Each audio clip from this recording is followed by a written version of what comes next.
Did you think that All the Smoke was gonna blow up the way it did when you first had the vision of what it was gonna be? No, to be honest with you, I had really no idea. I retired in 17, and you know, we all came from an era where we really didn't get along with the media. You know, it was, social media kind of had just hit, and it used to be their word against ours. So I almost looked at the media like cops. Like I wouldn't really fuck with the media, to be honest with you. So, but I had a friend that was telling me like, hey, if you don't like it, help be a part of changing it. And it kind of resonated with me. So I started doing ESPN, and then I think Stack was doing Fox at the time. And we were at my house in the Bay, and I was just like, let's do something together.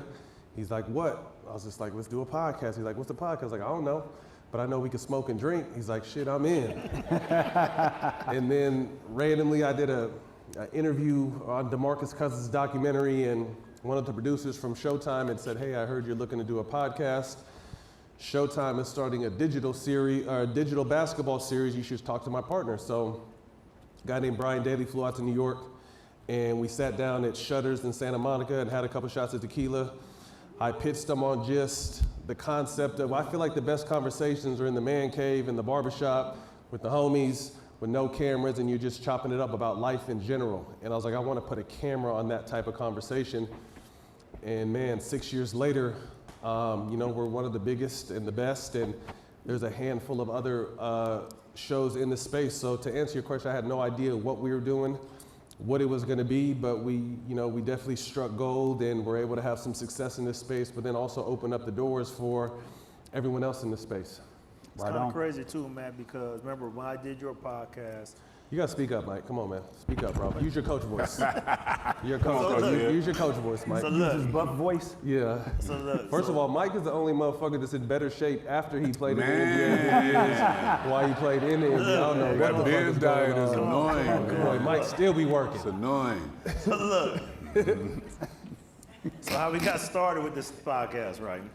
So I did your podcast, and we did things. So, you know, Ty Ellis hit me one day and was like, I mean, this is how it all fell into place. So I did your podcast. Remember, he was like, hey, see if we could go under you guys. And I was like, you know, that's a good, I don't really want to do a podcast, but I'll ask him. So then we kind of talked about it. And the next day, Eddie ended up calling me.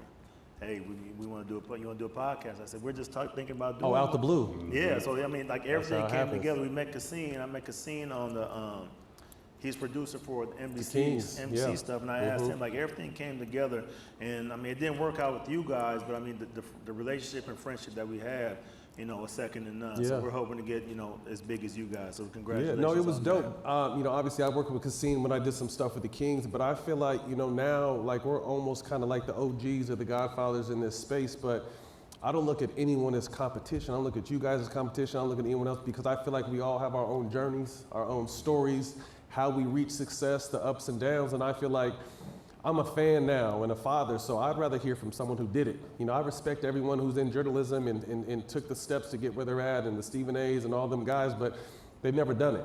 So now as a fan, I want to hear it from the people who did it. Whatever I'm listening to, I want to hear it from an expert, and I think that's why the podcast space has kind of taken off, because you're getting experts in different fields talking their shit now. So that was dope. You know, another thing too, obviously, about All the Smoke is we were able to turn a show into an entire company. So we launched All the Smoke Productions at the beginning of 24 with, you know, one of my co-founders right here, 𝗔𝗯ście𝘂𝘁𝘁. And again, we were able to turn the show into a whole company now. So now we're in boxing, we're in MMA, we're about to launch NFL, we're about to launch MLB. We're about to do something in FIFA as well. So we've been able to turn a show into an entire company. So I think we have 6 or 7 shows under our slate. I think our boy J.R. Ryder's pulling up in here soon. Tonight we're doing J.R. Ryder's documentary right now. We're doing something with Chris Webber. So we're doing docs, scripted series, pods, shows. We're stepping into the political space. So we've been able to turn, you know, something that we didn't know what we really had into an entire company. So at the time, we weren't really ready for you guys, and that's why I told you guys, I was just like, we're not necessarily at the space to kind of have anybody yet, but I still wanted you guys to kind of take off. So, you know, I told you guys, anything you guys need from me, I'm here. And, you know, I'm happy to see where you guys are at now doing your thing. And this is a great duo, because I feel like why shit happens is because you're tight with your partner. You know, me and Stack can say shit to each other that other people can't, just like you guys can talk shit to each other that other people can't. So you guys have a great chemistry and a great duo, and I feel like that's why this works. How did you get to with FIFA? That's the question, because like that's like kind of off brand. You never would think that you guys would tie into what's that? He said you about who to is smack. that? So you look like you about to smack somebody. That's big. Oh, that's B. Yeah. That's Byron, man. Talk a little louder.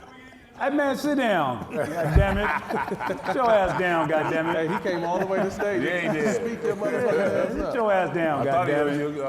he was looking for some bread. Yeah, I see you too. Nah, but how did you guys end up like with FIFA? Because that's like kind of a side, like kind of off. So we you gave never you like a think that. little inside of kind of what we're doing. We're working with the player right now that I don't really want to mention his name until it's finished, but he's kind of been a crossover. He's someone who played in the league with us, and you know, Pops was a tennis player, and just a lot of different connections, a lot of different vibes, and it's something that he was into, and he presented it to us and told us he has connections over there. So I kind of just feel like we're building a small network, you know what I mean, and trying to have as many amazing, talented people and the people to be able to tell stories. And then we're also in the process of launching another tier of our company that'll focus on politics, culture, and entertainment. So I'm just trying to again, spread knowledge and spread love. Is FIFA really a stretch though? We talk about a lot of shit in the locker room, from Yeah. music to fashion to No, whatever. but like you don't. A lot of people don't really talk about soccer. You know what I'm Facts. saying? Or you know, football, European football. They don't really talk about that in the locker room. You barely hear that. Facts. You might hear somebody talk about they Oh, the on the video actual game. FIFA, the EA Sports, and that's it. But nobody really knows like the It's starting to players get and big out here, the though. teams, huh? Soccer's starting to get big out But I here. think It that's is why it big. started. To your point, I think because everybody was on the game playing FIFA, Yep. right? You started to learn the players, you started to Exactly. learn the teams, right? You started to learn the rivalries, and that American football is catching up. But like that soccer world is like, we call it soccer over there. It's football. You know what I mean? They do well for themselves. over And they there. got so many different leagues. And the fans are crazy. I mean, it's the Serie A. biggest sports it's the biggest sport in the world. Facts. You know, Yeah. to be honest with you. Man, so tell me this, man. You interviewed Michelle Obama, you and Stack. Talk about that a little bit. Tell us how that was. Yeah, that was interesting. I mean, I'm really interested in politics. It's something I've been into for probably like the last 10 years. I have aspirations of probably running for mayor of the city you coach in, of Sacramento one day. I've done a lot of different things with helping pass bills in the state capitol and lobbying and all that kind of stuff. So I have two of my homies that used to work for Obama. So they were the ones that, you know, got me to interview Joe Biden, and then they plugged the Kamala Harris interview, and then they said, you know, there's interest from Michelle Obama. I'm like, oh shit, for real? And we went out and interviewed her and her brother. She was so cool, bro, down to earth, said a few cuss words, talking about Obama smoking weed. I'm like, yo, y'all are like normal. So it was just a tremendous opportunity. I mean, she literally, no bullshit, she texted maybe 2 weeks ago telling me to remind me you need to get your prostate exam. I just turned 45. wow. And no, I mean that's the kind of, I had just met her, and I mean, that's the kind of energy and kind of motherly love she had gave. She's like, hey, make sure, remember you told me you were gonna do this, make sure you do this. So it was a tremendous opportunity to get a chance to know her and kind of let her guard down and just freely speak. And I feel like, you know, she really opened up and was really cool. And she told us she's gonna get us Obama. So I was just like, I'm gonna hold you to that now. So, you know, hopefully we'll be able to sit down with, you know, the former president as well. That was good. Take that.